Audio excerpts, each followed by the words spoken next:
Haleluya, haleluya, shalom blessed people. Kiranya berkat dan damai sejahtera Allah di dalam Tuhan Yesus Kristus menjadi bagian kita sepanjang hari ini. Jumpa lagi dengan saya Pendeta Theodorus dalam Renungan Kristen. Hari ini kita akan berbicara tentang orang berdosa menjadi pengikutnya Yesus. Terambil dari Injil Matius pasal 9 ayat 9 sampai 13. Begini firman Tuhan. Setelah Yesus pergi dari situ, ia melihat seorang yang bernama Matius duduk di rumah cukai, lalu ia berkata kepadanya, "Ikutlah aku." Maka berdirilah Matius lalu mengikut dia. Kemudian ketika Yesus makan di rumah Matius, datanglah banyak pemungut cukai dan orang berdosa dan makan bersama-sama dengan dia dan murid-muridnya. Pada waktu orang Farisi melihat hal itu, berkatalah mereka kepada murid-murid Yesus, "Mengapa gurumu makan bersama-sama dengan pemungut cukai dan orang berdosa?" Yesus mendengarnya dan berkata, "Bukan orang sehat yang memerlukan tabib, tetapi orang sakit. Jadi pergilah dan pelajarilah arti firman ini. Yang ku kehendaki ialah belas kasihan dan bukan persembahan, karena aku datang bukan untuk memanggil orang benar, melainkan orang berdosa." Haleluya.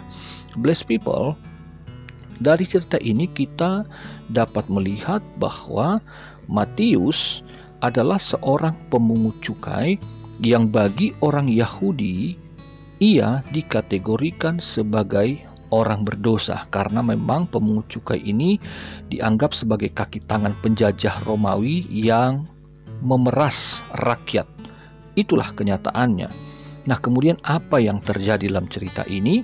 Yang pertama, kita melihat Yesus yang berinisiatif memanggil Matius untuk menjadi pengikutnya. Jadi bukan Matius yang datang menawarkan diri, tapi Yesus di sini sebagai Allah yang selalu berposisi untuk memanggil.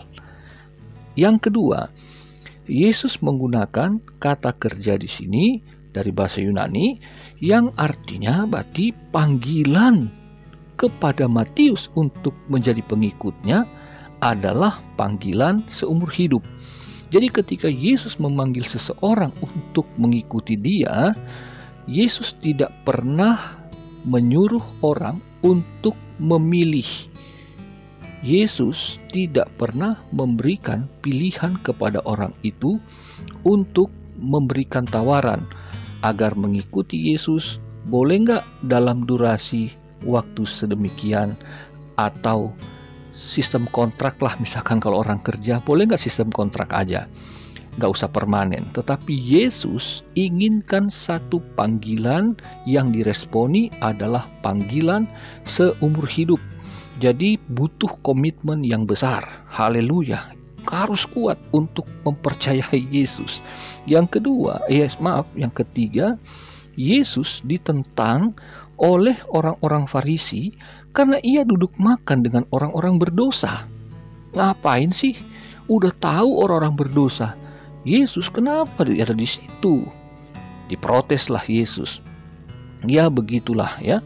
Orang-orang yang sangat agamawi, yang merasa sangat memahami Alkitab, seringkali mendiskreditkan orang-orang yang dianggap berdosa, gak boleh dekat Tuhan. Hanya orang-orang yang taat beribadah, yang rajin doa, yang rajin mempercayai dan melakukan Alkitab, itulah yang berhak untuk dekat dengan Yesus. Yang berdosa jauh-jauh sana. Tetapi tidak seperti itu dengan Yesus. Justru ia dikatakan di poin yang keempat, Yesus justru menegaskan bahwa kedatangannya ke dalam dunia adalah untuk mencari orang berdosa, memanggil mereka keluar dari dosanya, dan kemudian menjadi pengikutnya. Matius, orang berdosa, didatangi oleh Yesus, dicari oleh Yesus. Ia memanggil Matius, kemudian ia memanggilnya bukan sekedar untuk ikut-ikutan, tetapi memanggil Matius untuk menjadi pengikutnya secara permanen, untuk seumur hidupnya Matius. Haleluya. Nah, sekarang apa yang terjadi dengan Matius setelah ia menerima panggilan ini? Yang pertama, Matius menerima Yesus dan menjadi pengikutnya. Jadi panggilan itu segera diresponi oleh Matius. Saya pernah menyampaikan ini di pasal 8 sebelumnya, bahwa ketika Yesus memanggil, jangan menunda-nunda dengan alasan apapun, dan Matius melakukannya. Yang kedua, Matius kehilangan karir, kehilangan posisi pentingnya, dan ia kehilangan penghasilan yang sangat besar tentunya. Karena pemungut cukai itu duitnya banyak banget. Pemungut cukai itu pasti kaya pada zaman itu dengan hasil yang luar biasa besar, tapi dengan cara yang salah. Nah, jadi dengan mengikuti Yesus ada risikonya, blessed people. Ya, dia harus kehilangan karir ketika ia dari jalan yang berdosa berpindah kepada jalan yang benar. Yang ketiga, Matius kemudian tidak tercatat di sini, tapi dalam sejarah gereja tercatat Matius kehilangan nyawa karena Yesus yang dia layani itu. Yesus yang mengutus dia untuk masuk ke dalam ladang penginjilan pelayanan yang sangat jauh. Kemudian Matius harus menerima kematian oleh karena panggilan Yesus itu. Dan yang keempat, Matius menerima kehormatan dengan tulisan Injil Matius seperti yang kita baca ini, ditempatkan sebagai yang pertama di dalam Perjanjian Baru. Jadi apa yang Matius lakukan itu kemudian secara negatif ia mendapatkan banyak kerugian. Seperti itulah, ia kehilangan segala-galanya, bukan hanya harta bendanya, jabatannya, kedudukannya, tetapi juga nyawanya.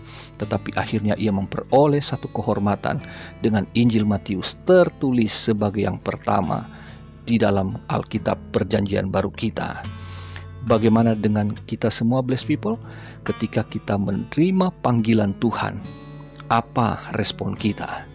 Apakah kita akan berdalih, ataukah kita segera menerima dan mengikuti Yesus sepenuh hati, sepenuh waktu, dan berkomitmen untuk seumur hidup menjadi pengikut Yesus? Tuhan Yesus memberkati. Selamat beraktivitas.